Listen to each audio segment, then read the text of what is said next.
And a related question would be, where is the trauma stored in the body?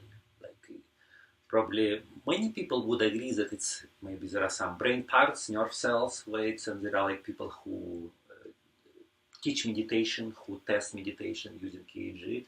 They have these explanations, but there are probably even more explanations related to like how the body can store trauma. Because Kandis had an opinion, and that's actually the title of your book, yeah. So, can you maybe say about this something?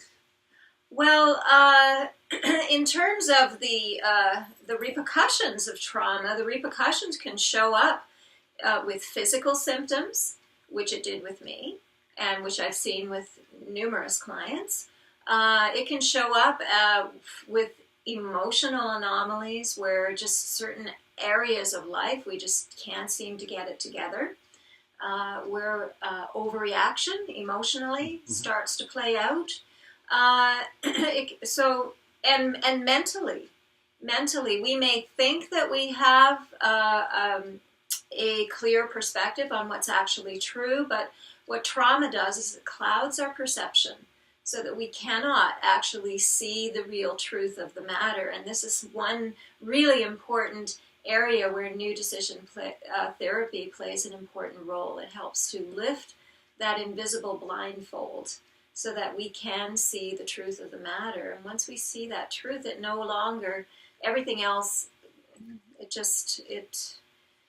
dissipates. It doesn't have a hold on us anymore. So mentally, physically, even spiritually, it can affect us. So it's, those four areas, mentally, spiritually, physically, and emotionally, are like the foundation. They're like the four legs of the table that keep our life stable. And new decision therapy just has this really wonderful way of getting to the heart of the matter. So in terms of where does the trauma sit, it actually sits as a memory in the cells of the body. And so with the new decision therapy technique that Kandis created, we actually have a way of finding the pathway to the origin of the trauma and exposing it so that it no longer has a hold.